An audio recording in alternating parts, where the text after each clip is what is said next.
Nos acompaña en 360 una de las voces más relevantes, sin duda, del tema de educación, el académico Arturo Fonten. Arturo, muchas gracias por acompañarnos hoy. Buenas noches, Daniel. Encantado de estar aquí. Arturo, partamos por ver lo que está ocurriendo ahora. ¿Podemos decir si se justifica de alguna manera el paro de los profesores? Mira, yo creo que esto tiene historia, esto viene de atrás. Esto se produce ahora, podría producirse en un año más, podría haberse producido hace 2 años, no sé. Esto es una cosa que viene con mucha historia. Hay aquí mucho arrastre, ¿no? Yo creo que hay una frustración muy grande en el profesorado. Pero antes de entrar a decirte por qué, primero que nada quiero decirte, si me permite, que no puedo sino decir que repudio profundamente la agresión verbal de que fue objeto a la ministra Cubillos en el cementerio por parte de una profesora, que me parece todavía peor que lo haya subido a las redes y pésimo que haya sido aplaudida en un lugar donde había muchos profesores posteriormente. Creo que eso es un contraejemplo para la juventud y es algo que empaña la inquietud y el movimiento real que tienen los profesores y que empaña un poco la labor abnegada que hacen profesores del norte a sur. Dicho eso, te quiero decir que yo creo que hay aquí una frustración, como te decía, profunda. Y nosotros en el libro que publicamos con Sergio Ursúa, Educación con Patines, planteamos que el salario de los profesores en niveles reales, en términos de poder adquisitivo real, están muy cerca de lo que era en el año 1970. Hoy. Eso significa que este es un sector que ha estado al margen de la modernización y del avance que ha tenido Chile. Y esto es una cosa que clama al cielo. Esto hay que corregirlo. Nosotros tenemos como país que proponernos corregir esto, no se va a corregir de un día para otro, se necesita un calendario, un avance. Nosotros propusimos ahí una meta ambiciosa, llevar los salarios de los profesores a un 10% por encima del profesional promedio. Bueno, Arturo, esto llevamos 30 años diciendo que hay que corregir urgentemente los sueldos de los profesores. Apenas se recupera la democracia, todos tienen claro que una de las principales necesidades sociales era la recuperación del profesorado. ¿Por qué no hemos demandado tanto? Se ha avanzado sobre todo en la última fase del gobierno de la presidenta Bachelet y fue un avance significativo dado lo que era la situación, pero hay que seguir avanzando rápidamente porque todavía estamos muy lejos de a donde tenemos que llegar. ¿Y por qué no se ha hecho eso? Evidentemente faltan recursos, lo sabemos, pero hay una falta de voluntad política de los distintos gobiernos. Yo creo que no ha habido voluntad política para hacerlo. Es caro, por supuesto, pero es prioritario. O sea, no podemos seguir hablando de educación y del futuro y de la sociedad del conocimiento sin abordar este tema que es esencial. Es esencial. O sea, sin esto nada en educación va a funcionar. ¿Por qué es tan esencial el tema de las remuneraciones de los profesores? Porque tú necesitas que la gente que llegue a hacer clase, que enseñe a nuestros niños y a nuestros jóvenes, sea gente que tenga oportunidad de hacer otras cosas y necesitamos sacarlos de otras profesiones, necesitamos gente que tenga costo de oportunidad, digamos, ¿no? Si tú tienes sueldos tan bajos, la gente que va a ir ahí no va a tener el talento, la capacidad y por mucha vocación que tengan, presionados por la situación económica, abandonan esas carreras. Entonces, necesitamos financiar a nuestros profesores de una manera digna y, por supuesto, necesitamos mejorar también la formación del profesorado. No es solo el ingreso, la formación también es muy importante. Pero el ingreso es sine qua non. Me parece que este es un tema que no está con la prioridad con que debería estar.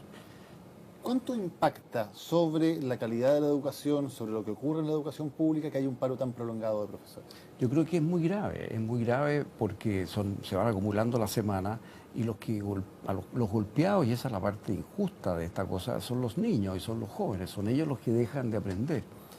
Y se va transformando esto en un hábito. Fíjate que hay universidades en las cuales ya todos los años, por A, B o C, separan las clases 2, 3, un mes, 2 meses. O sea, estamos deseducando a nuestros alumnos en esto. Entonces es grave que el profesorado se pare y esto requiere atención inmediata. Yo me alegro mucho que la ministra los vaya a recibir mañana. ¿Algo tarde, después de 4 semanas de paro? Yo creo que tarde. ¿Y por qué, a qué atribuyes eso? No sé qué puede haber pasado. Yo tengo gran admiración por la ministra, he apoyado proyectos de ella como Admisión Justa y aquí mismo contigo lo he defendido. Las ideas matrices de ese proyecto me parece que son justas y creo que en esto se equivocó.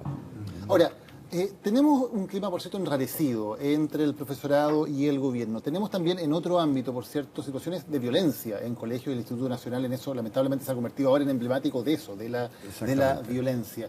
¿Hay un clima general también en que se desenvuelve la educación que se ha ido enrareciendo en Chile? Sí, hay un malestar del profesorado y eso obviamente se transfiere al estudiantado. Pero no todo el estudiantado. Lo que ocurre en el instituto yo creo que tiene ciertas características especiales. Yo creo que ahí hay de nuevo una frustración muy profunda provocada por una serie de razones, ¿no?, que se fueron acumulando. La primera y la más evidente para mí es el sistema del ranking, que castiga sistemáticamente los colegios donde se concentran estudiantes de alto rendimiento. Porque obviamente es mucho más fácil ser el primero, el segundo, el tercero del curso si los demás son malos. Si tú estás en un colegio muy competitivo, con alumnos muy exigentes, es muy difícil estar entre los 10 mejores. Entonces eso dañó el proyecto de los colegios buenos, que concentran gente, porque los alumnos buenos atraen a los alumnos buenos y tienden a concentrar en esos colegios.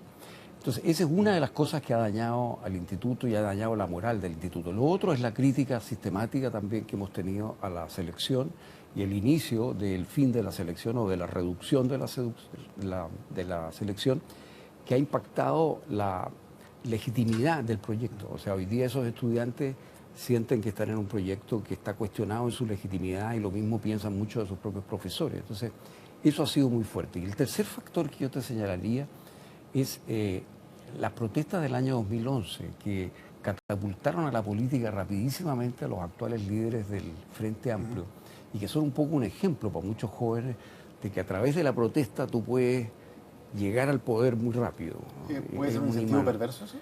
Es riesgoso porque estas cosas a veces no se repiten, ¿no? De hecho, no se han repetido. Se han repetido. Se han repetido. Ahora, cuando hablamos de educación pública, siempre de todos los sectores se suele decir la educación pública es muy importante, hay que fortalecerla, hay que mantenerla. Y sin embargo tenemos una fuga importante de familias hacia la educación subvencionada de hace largo tiempo, hace largos años, y hoy día cerca de un tercio de los estudiantes de Chile, un poquito más, están en la educación pública. ¿Por qué ha ocurrido eso? Mira, yo creo que en parte es una opción perfectamente legítima. La gente no tiene por qué querer la educación pública. Hay una mayoría de gente que prefiere la educación particular subvencionada en Chile, como en Holanda, como en Bélgica. O sea, esto no es tan anómalo.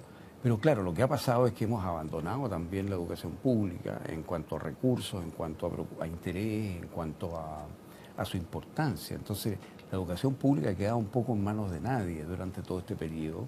Pero para quedarme en ese punto, si las familias o una mayoría de familias decide irse a la educación particular subvencionada y eventualmente la educación pública sigue reduciéndose o incluso desaparece eventualmente porque las familias eligen irse a otro lado, ¿eso es algo malo para el país? Yo pienso que tiene que estar abierta la opción de la educación pública para quienes la escojan y tiene que estar bien financiada y ser de calidad y ser enteramente gratuita.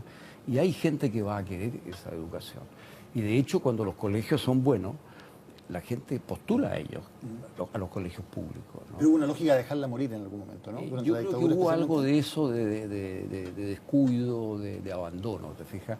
Bueno, los temas educacionales son así, digamos, es decir, hay una cantidad de zonas que se abandonan, digamos, ¿no? Que se dejan, ¿no? Yo ahora, por ejemplo, estoy muy preocupado con el tema del currículum, que me parece que es otra cosa en la cual hay un abandono evidente. Y precisamente lo que te quería preguntar ahora, porque además se ha incorporado como una especie de punto anexo al petitorio del Colegio de Profesores. ¿Qué te parece esto del currículum, del nuevo currículum que incluye que dejen de ser obligatorio? Esto del nuevo currículum tiene varias dimensiones, pero la primera y la más evidente para mí es que un currículum, que las bases curriculares, que es un documento que me dicen tiene algo de 400 páginas, es un documento que debería ser público. O sea, yo creo que debería discutirse el currículum de forma abierta. No hay motivo para que las bases curriculares que van a regir en Chile y a partir de las cuales se van a educar todos nuestros niños y jóvenes estén escondidas y vayan a quedar escritas en piedra por un decreto y no los podamos conocer. O sea, eso me parece que es una cosa que no tiene sentido en una democracia. O sea, lo primero es dar a conocer estas bases curriculares y poder tener un tiempo de discusión abierta. Si están bien hechas, bravo, pero por lo menos tenemos que conocerlas. Ahora, lo que sabemos es el esquema general. Y el esquema general es un conjunto de incoherencias. O sea, tú tienes, por ejemplo, como ramo obligatorio a filosofía, pero no a historia. Tienes como ramo obligatorio a ciencias, pero no a deportes. ¿Y por qué es incoherente eso? Bueno, porque si tienes filosofía, ¿por qué no vas a tener historia? ¿Qué motivo hay para que esté la filosofía y la historia? ¿Qué motivo hay para que haya un ramo que se llama ciencias y no esté deporte o historia? El deporte me parece a mí que es algo que debe acompañar a una persona hasta muy tarde, casi hasta su muerte, digamos, ¿no? Y debe ser un hábito. Y eso es una razón, digamos, detrás de eso hay razones de salud mental y física, ¿no es cierto? Pero además el deporte es un modo de practicar virtudes, compañerismo, competencia, autoexigencia, tenacidad. Ahora, lo que se explica desde el Consejo Nacional de Educación es que básicamente aquí hay un currículum que está sobredimensionado, que hay una cantidad de materia que hay que, comillas, pasar, y que es tal vez más realista, decir, bueno, hay materias que van a quedar como optativas y vamos a dejar como obligatorias aquellas materias que por alguna razón son necesarias, pero sin un currículum tan inflado, tan sobredimensionado. Yo comparto ese diagnóstico y comparto esa idea, pero fíjate, Daniel, que no es eso lo que se hace, porque, por ejemplo, se pone esto de las ciencias para la ciudadanía, como que las matemáticas no fueran para la ciudadanía. No sé qué significa eso, ¿te fijas? Pero, por ejemplo, después tú tienes que optar entre deporte y religión. A mí no me parece que eso sea simétrico. No le puedes pedir a unos jóvenes que opten entre religión y deporte. Me parece muy injusto con quienes valoran la educación religiosa ponerlos en ese disparadero. O entre historia y deporte de nuevo. ¿Por qué? Queremos que los historiadores hagan deporte.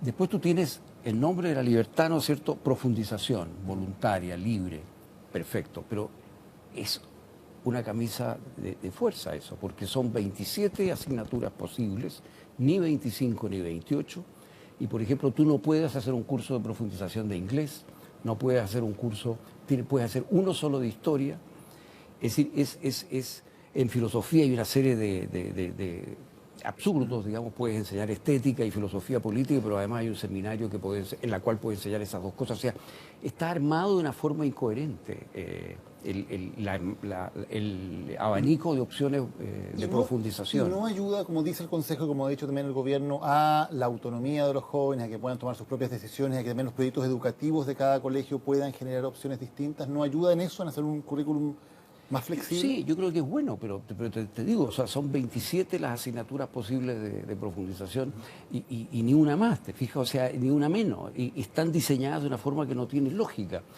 Después, por ejemplo, tú tienes en los ramos obligatorios, volviendo a los obligatorios, tienes un solo nivel de matemática. O sea, la gente que va a ir a ingeniería civil va a estar en el mismo curso de matemáticas que la gente que va a ir a una carrera no matemática.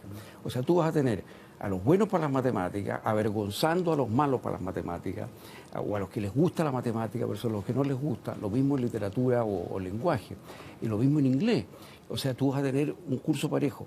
Según la OCDE, el principal problema que tienen nuestros profesores, dicho por los propios profesores chilenos, es la heterogeneidad de talentos y de intereses que hay dentro de la misma clase. Le estamos haciendo la tarea más difícil a nuestros profesores con esos cursos mezclados. Yo me temo que van a ser de bajo nivel, yo me temo que van a ser cursos de preparación de la prueba, de la PSU, nada más. Arturo Fonten, gracias por habernos acompañado hoy en 360. Gracias, Daniel.